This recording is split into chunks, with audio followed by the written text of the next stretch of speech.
चैत्र मास त्यात शुद्ध नवमी तिथी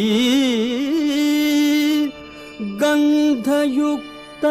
तरीही वात उष्ण हे किती दोन प्रहरी कागशिरी सूर्य थांबला राम जन्मला ग सखी राम जन्मला